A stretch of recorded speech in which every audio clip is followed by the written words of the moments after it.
제가 고등학교 때 예수님을 인격적으로 만나고 나서 학교에 가면 기회가 있을 때마다 전도를 하려고 애를 썼습니다. 그래서 친구들에게 복음을 증거하는데요. 근데 이야기를 하다 보면 이게 전도가 아니라 논쟁이 되고는 했습니다. 친구들이 늘 저에게 따지듯 물었습니다. 하나님은 사람들이 만들어낸 허구일 뿐이다. 성경은 말이 안 된다. 선악과 하나 먹었다고 인류가 다 벌을 받는 게 말이 되느냐? 노아 홍수는 신화이다. 처녀가 어떻게 애를 낳냐? 이런 흔한 질문들인 것이죠. 아무리 논쟁을 해도 끝이 안 나는 그런 주제들이었습니다. 저는 그때 제 친구들에게 이 성경의 이야기가 다 사실이라는 것을 증명해 보이고 싶었습니다. 물론 그런 능력이 없었죠. 그때 알게 되었던 것이 바로 창조과학이라는 것이었습니다. 과학자들 중에 크리스찬들이 있잖아요. 이 크리스찬 과학자들이 성경의 창조 기사를 과학적으로 증명해 보이려는 시도들이었습니다. 이분들의 책을 읽고 설명을 읽으니 뭔가 꽉 막혔던 것이 뚫리고 한 줄기 빛이 보이는 것 같았습니다. 노아 홍수 사건을 증명하는 고고학적 증거들이 발견됐다는 이야기, 그랜드 캐년이 그 중에 증거 중에 하나라는 얘기, 홍수 전에는 궁창 위에 물이 있었는데 그 물이 궁창이 열리면서 다 쏟아져 버려서 그 다음부터는 태양의 자외선의 과다 노출로 인해서 인간 수명이 줄어들게 되었다는 얘기. 심지어 여호수아에서 보면은 여호수아서에 하루 동안 태양이 멈춘 적이 있다는 기록이 나오는데 실제로 나사에서 지구의 시간을 컴퓨터에 넣고 계산해 보니 24시간이 모자르더라. 그래서 그게 사실이라는 얘기. 물론 사실 아니죠. 나사는 얼마나 피곤할까라는 생각을 전 늘 합니다. 뭐 껄핏하면 나사가 실험을 했더니 막 이럽니다. 루머들이잖아요. 성경의 기록 그대로 지구의 나이는 6,000년에 불과하다는 이야기, 소위 젊은 지구론. 뭐 이런 이야기들, 이런 그럴듯해 보이는 소위 창조과학은 그리고 성경이 기록된 창조의 이야기가 과학적으로도 허구가 아니라는 것을 증명해 보이려는 시도였습니다. 지금도 이런 시도를 하는 많은 분들이 계시죠. 막 신앙을 갖게 된 고등학생의 제게도 그 창조과학은 굉장히 매력적으로 들려왔습니다. 내가 믿는 신앙이 무식하고 무지한 사람들이 믿는 미신이 아니라는 것을 말해주는 것 같았으니까요. 그러나 제가 친구들과의 거듭되는 논쟁 속에서 깨달은 것은 성경과 창조 기사가 과학적인 사실이라고 증명한다고 해서 그게 가능하지도 않지만 그런다고 해도 그렇다고 그들이 예수 믿는 건 아니더라는 사실입니다. 그리고 더 큰 문제는 오히려 그것을 어설픈 과학의 이름으로, 진짜 어설픈 과학의 이름으로 설명하려고 애쓰는 동안에 성경이 진짜 우리에게 말하려고 하는 본질적인 메시지는 다 놓쳐버린다는 데 있습니다. 예를 들어 지난 새벽 예배 때도 한번 말씀을 드렸는데요. 창세기 1장 16절에 보면 하나님이 두 광명체를 만드시는데 큰 광명체로 낮을 주관하게 하고 작은 광명체로 이 밤을 주관하게 하셨다고 말합니다. 큰 광명체는 뭘까요? 태양이죠. 작은 광명체는 달을 말해요. 근데 여러분 이건 벌써 과학적으로 말이 안 되는 말이잖아요. 달은 스스로 빛을 내는 광명체가 아닙니다. 근데 성경은 그걸 광명체라고 부르고 있어요. 왜 그랬을까요? 그 당시 사람들은 그렇게 믿었거든요. 달이 빛을 내는 광명체라고. 그런데 그걸 읽으면서 이건 과학적으로 말이 안 되니까 성경은 다 틀렸어 라고 말한다거나 아니면 사실은 달도 광명체야라고 막 주장을 한다거나 그런 것은 말도 안 될 뿐더러 핵심을 놓치는 일이죠. 그 본문이 말하려고 하는 것은 태양과 달을 신으로 숭배하던 당시 사람들에게 그와 같은 것들은 창조주 하나님의 피조물일 뿐이라고 선언하는 거예요.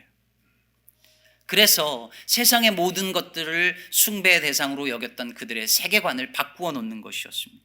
이걸 놓쳐버리고 그래서 성경은 틀렸다라고 주장을 하거나 아니면 억지스럽게 증명하려고 하는 것은 성경에 대한 오해이며 오독입니다. 여러분, 아이들의 동시를 읽으면 기가 막힌 것들이 많잖아요. 김소은이라는 아이가 쓴 쌀락눈이라고 하는 제목의 이 시도 그렇습니다. 짧은데 한번 들어보세요.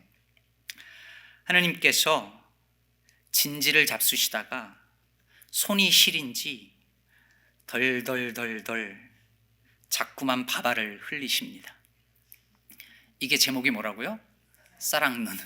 이 아이의 눈에 보면 하나님이 진지 잡수시다가 손이 시려서 덜덜덜덜 밥알을 흘리는 것처럼 보인 거예요.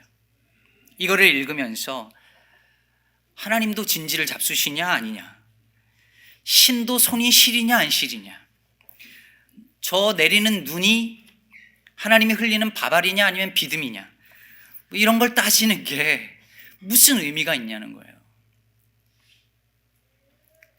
그럼 오늘 본문에 무지개가 등장하거든요. 노아와 하나님이 언약을 맺으시면서 그 언약의 증거로 하나님이 무지개를 제시하세요.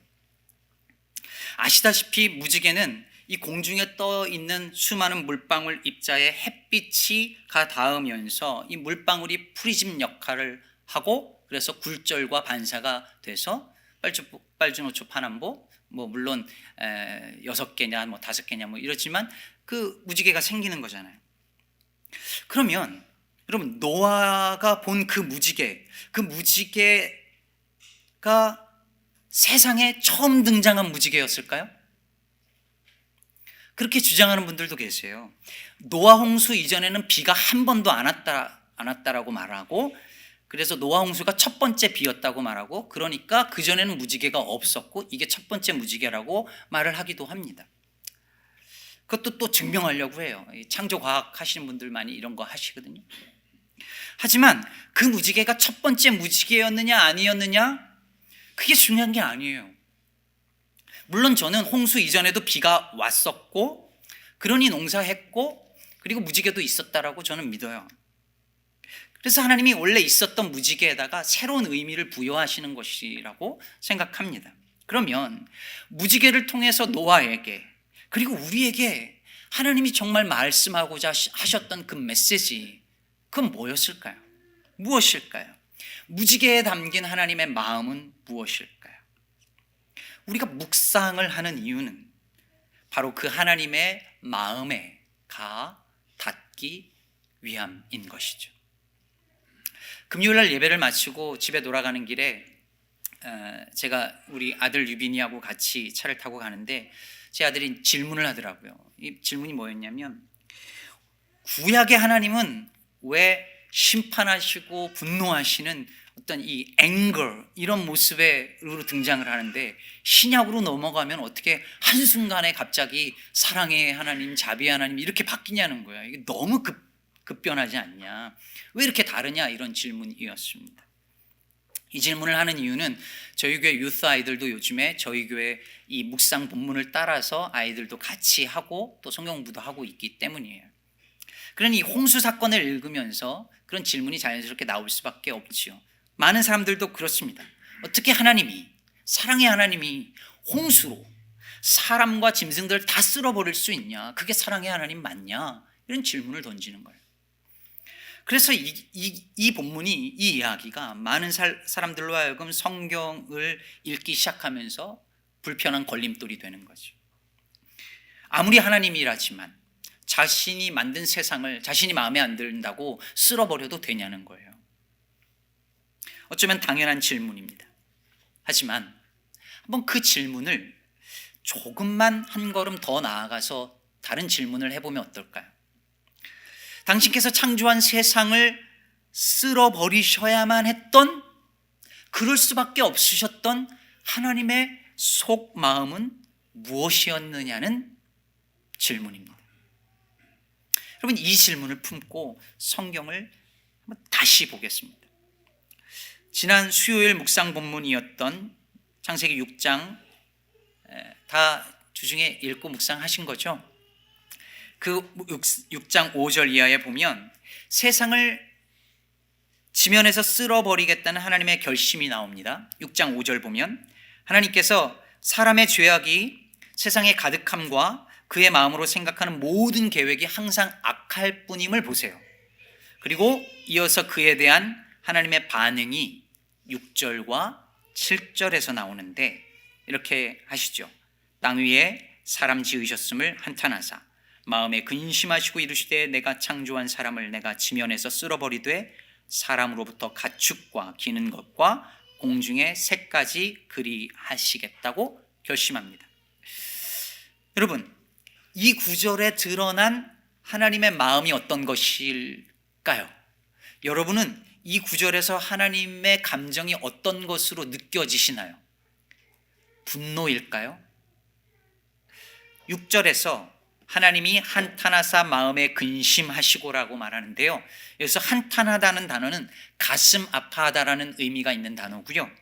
특히 근심이라는 이 단어, 이건 히브리어로 아차부인데요, 이 단어가 슬퍼하다 그리고 고통스러워하다라는 뜻의 단어입니다. 여러분, 그러면 잘 보세요. 사람의 마음이 항상 악한 것을 보신 하나님이 그 하나님의 마음으로 슬퍼하고 아파하세요. 다시 말해 인간의 악한 마음이 하나님의 선한 마음을 괴롭히는 거예요. 그런데 놀랍게도 여기에 쓰여진 근심하다라는 것으로 번역된 이 단어 아차부가 이 앞에 쓰인 적이 있어요. 성경에. 언제 쓰였냐면 하나님이 하와에게 아기 낳는 고통을 더하시겠다라고 말씀하실 때 그 고통이 바로 이 아차부예요. 그러니까 여러분, 지금 하나님이 사람에게 벌로 주셨던 그 고통을 하나님이 스스로 지금 경험하고 있는 것이죠. 직접 느끼시는 거예요, 그 고통을. 여러분, 성경은 하나님을 어떤 하나님으로 묘사하냐면 세상을 창조하시고 그 세상과 동떨어져서 그 세계로부터 그 사람들로부터 아무런 영향도 받지 아니하는 그런 신으로 말하지 않아요. 우리와 함께 하시고 우리의 악함 때문에 슬퍼하시고 아파하시고 스스로 고통하시는 인격적인 하나님으로 성경은 우리에게 말하고 있어요. 그러므로 여러분, 홍수 사건은 하나님이 인간의 악함을 보시고 화가 나서 그 분노를 참지 못해서 세상을 쓸어버리는 이야기가 아닙니다. 이 홍수 이야기의 기저에 깔린 정서는 하나님의 슬픔이에요. 죄악된 세상으로 인해 슬퍼하시는 하나님의 고통이 이 이야기에 담겨져 있습니다. 여러분, 제가요 이렇게 보면 어릴 적 부모님 말씀 잘 듣는 착하고 예쁜 어린이였을 것 같잖아요. 예쁜 건 맞는데 말 잘 듣는 착한 아이는 아니었습니다. 언젠가 제가 고백드린 것처럼 저는 글을 깨우치기 시작하면서 만화방과 오락실에서 거의 살다시피 했고요. 거짓말 해가지고 어머니가 주신 학교 우유값, 학원비 이런 거 삥 뜯기가 일쑤였고요. 심지어 이 오락실과 만화가게를 가야 되는데 돈이 모자라서 어머니 아버지 지갑에 손을 대기 시작을 해서 이게 점점 액수가 커지더라고요. 그러다가 걸려서 어머니한테 얼마나 혼이 많이 났는지 모릅니다. 종아리 꽤나 맞았습니다. 어머니가 얼마나 화가 나셨겠어요. 제가 한두 번이 아니고 거의 상습범이었거든요. 근데 여러분, 저는 제 어머니가 화가 난 줄만 알았어요. 그런데 나중에 보니까 어머니가 혼자 울고 계시더라고요. 제 종아리 매를 대시고 혼자 울고 계세요. 그때 알았죠. 엄마도 아프구나. 내 종아리만 아픈 게 아니라 어머니도 아프시구나. 여러분, 하나님이 분노하지 않으신단 말이 아니에요. 하나님 분노하세요. 거룩한 하나님은 죄에 대하여 진노하는 하나님이세요. 그런데 그것만 보면 다 보지 못하는 거예요. 그 분노 너머에 자신이 너무나 사랑하는 당신의 아들과 딸, 그리고 이 피조 세계가 망가지는 것에 대한 하나님의 그 깊은 슬픔이 있어요. 그 고통이 있어요. 그걸 느낄 수 있어야 자녀인 거죠. 다른 이는 몰라도, 옆집 자식은 몰라도 나는 부모 마음 헤아려야죠. 그럼 이 눈으로 보면 성경에 그동안 안 보이던 것들이 조금씩 들어와요. 여러분, 6장 11절에 보면 그때 온 땅이 하나님 앞에 부패하여 포악함이 땅에 가득했다라고 말을 하고 있잖아요. 그리고 이어서 12절에 하나님이 보신즉 땅이 부패하였으니 이는 땅에서 모든 혈육 있는 자는 즉 사람들을 말하죠.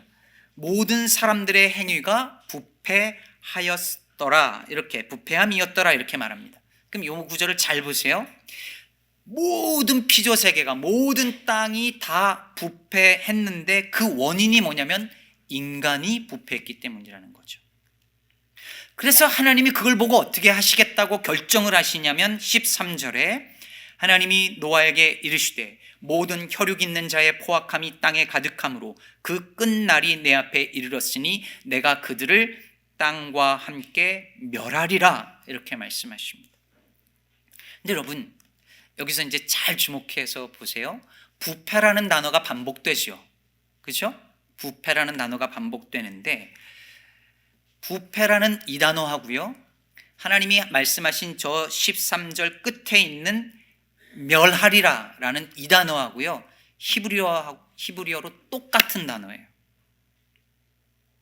무슨 말이냐면 부패라는 단어가 샤하트라고 하는데 이 단어의 말 뜻 속에 부패하다, 멸하다, 파괴시키다라는 의미가 같이 있는 단어인 거예요.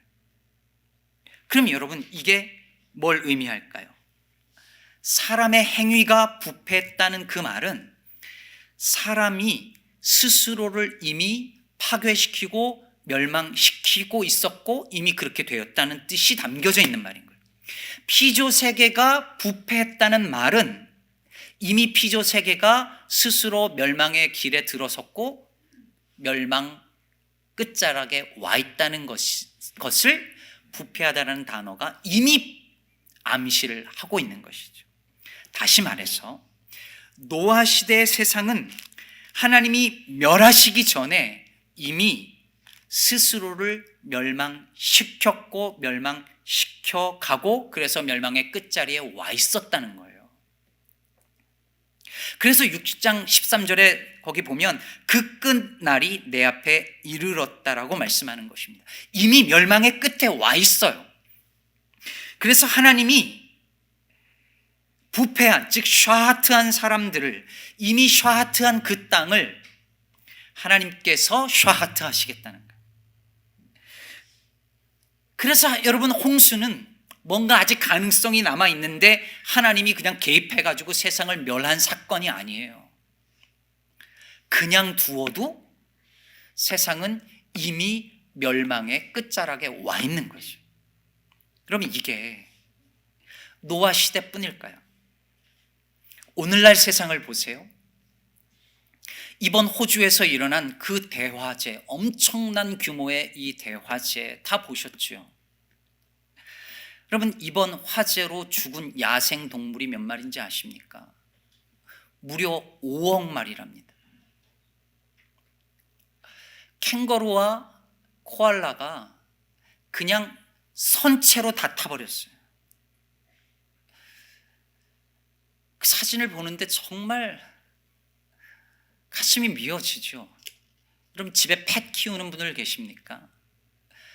그 펫을 대하는 여러분들의 마음과 그 동물들을, 짐승들을 대하는 하나님의 마음이 다를까요? 여러분이 아끼고 사랑하는 그 펫이 그렇게 타 죽었다고 생각해 보세요. 하나님의 마음이 그럴 거예요. 근데 여러분, 이번 화재의 원인에 대해서 전문가들이 다 입을 모아 말하는 것이 다 그거잖아요.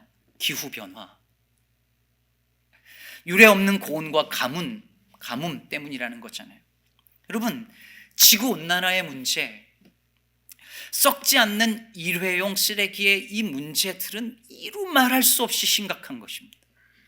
여러분, 우리의 다음 세대는 우리 때문에 멸망의 길로 접어드는 게 너무 명확한 거예요. 여러분, 설마 우리 교회 안에 지구온난화를 안 믿는 분이 계시진 않겠죠? 여러분, 그냥 두면 세상은, 지금 이대로 가면 세상은, 지구는 멸망할 수밖에 없어요. 한 나라 전체가 빨갛게 되는 것을 보시잖아요. 어디 그뿐일까요? 트럼프 명령 하에 미군이 이란의 솔레이마니를 살해한 이후에 전 세계가 지난 며칠 동안의 초긴장 상태에 있었습니다. 여러분, 저희 아이들이 이 소셜미디어에서 세계 제3차 대전 일어나는 거 아니냐고 얘기를 주고받아요. 그러면 이게 미친 세상인 거죠. 애들이 세계대전 일어날까 봐 걱정하거나 그걸 가지고 장난으로 얘기하는 시대는 미친 세상인 거예요. 그럼 우리가 이런 세상에 살아요. 어디 미친 인간 하나가 버튼 하나 잘못 누르면 다 같이 망하는 세상에서 삽니다. 그러니 여러분, 세상이 멸망하는 거는요, 하나님이 불과 유황불을 세상에 쏟아 부어서서 그래서 멸망하는 것이 아니라 그 전에 인간 스스로 우리를 멸망시키고 이미 멸망시켰고 이 피조세계와 함께 다 같이 멸망의 길로 그 끝자락에 이미 접어들어 있는 것입니다. 그러므로 여러분, 창세기 6장에서 9장까지 기록된 이 홍수 사건과 노아 이야기는 하나님이 분노하셔서 세상을 멸망시키는 이야기가 아니라 오히려 이미 스스로 멸망의 끝에 선 세상을 하나님이 구원하시려는 이야기인 것입니다. 그냥 놔두면 스스로 멸망하는 세상에서 하나님이 노아를 선택하시고 그 노아를 통하여서 인간의 죄악으로 다 망가져버린 이 세상을 재창조하시는 이야기인 것입니다. 이 피조세계를 포기하지 않으시겠다는 하나님의 신실하심이, 그 결심이 담긴 이야기인 것이죠. 이 하나님의 자비의 마음이 가장 잘 담긴 상징이 바로 무지개입니다. 오늘 본문 11절 보면 하나님이 이제 홍수 이후에 첫 번째 인간인 노아와 언약을 맺으세요. 토요일 날 새벽 예배 오신 분들에게는 좀 설명을 드렸는데요. 노아는 홍수 이후에 하나님이 재창조한 세상의 첫 번째 인간이에요. 그래서 아담과 노아는 비슷한 점이 굉장히 많습니다. 그래서 즉 노아는 새로운 아담인 거죠. 그리고 이걸 조금 더 발전시키면 마지막 아담으로 노아가 할 수 없었던 그 일을 누가 하시는 거예요? 예수 그리스도. 예수님이 그래서 마지막 아담으로 오시는 거예요. 그래서 노아로 인한 재창조가 아니라, 아직 불완전한 세상이 아니라 마지막 아담이 새하늘과 새 땅 완전한 세상을, 그 창조의 모습을 완전하게 회복하는 것이 창세기와 요한계시록까지의 이야기인 것이죠. 그런데 두 번째 아담의 역할을 했던, 즉 새롭게 재창조된 세상의 첫 번째 아담, 첫 번째 인간이었던 노아와 하나님이 언약을 맺으시는 거예요. 그러므로 노아와 맺은 언약은 인간들과, 우리와 온 세계 피조물들, 즉 땅과 함께 맺은 언약인 거죠. 그 언약의 내용이 뭐예요? 다시는 홍수로 세상을 심판하지 않겠다는 약속이죠. 그리고 그 약속을 상징으로 보여주신 것이 바로 무지개였습니다. 여러분, 우리말로 무지개가 왜 무지개인 줄 아세요? 생각해 본 적 있으신가요? 이게 순 우리말이거든요, 무지개는. 근데 원래 무지개는 물이라는 단어와 지개라는 단어가 합쳐서서 무지개가 된 거예요. 원래는 무지개인데요, 무는 물을 가리키는 말이에요. 이게 리을이 빠지면서 무지개가 되었는데, 여러분, 지개는 우리가 이 어깨에 매는 지게 있잖아요. 그 지게와 철자는 똑같지만 여기서 말하는 지게는 그 지게가 아니라 문짝을 가리키는 지게예요. 옛말이죠. 그래서 물지게, 즉 물로 만들어진 문으로 본 거예요. 우리 조상들은 무지개를 보면서 비가 오고 나니까 문짝이 생겼구나, 어디로 들어가는 문이 생겼다고 본 거예요. 그렇다면 영어로는 뭐죠? 레인보우죠. 이 레인보우는 뭐예요? 레인, 비로 만들어진 보우예요. 보우가 뭡니까? 보우는 활이죠. 활 모양이잖아요. 레인으로 만들어진 활, 이렇게 본 거예요. 근데 여러분, 영어가 이 성경의 언어의 영향을 많이 받아서 실제로 오늘 본문에 나오는 무지개가 그 히브리어로 캐쉐트인데요, 이 단어가 원래 의미가 활이에요. 보우예요. 그러니까 그렇게 본다면 무지개를 보여주셨다라고 하는 것은 뭐냐면, 하나님이 하늘 구름 뒤에 활을 걸어 놓으셨다라고 할 수 있는 거죠.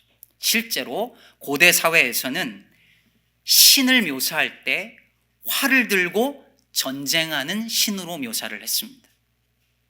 그런데 하나님이 자신이 가진 활을 하늘 구름 뒤에 걸어 두었다면 그게 뭘 의미할까요?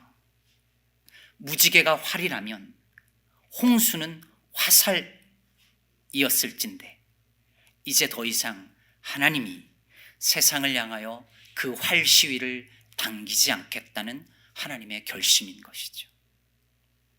그래서 사람들은 그 후에 무지개를 볼 때마다 하나님의 사랑과 자비와 용서의 은혜를 기억하는 것입니다. 나를 향해, 우리를 향해, 이 피조 세계를 향하여서 다시는 활을 당기지 않겠다라고 하신 하나님의 약속을 떠올리는 것이죠. 그런데 여러분, 그 무지개가 어디 있다고요?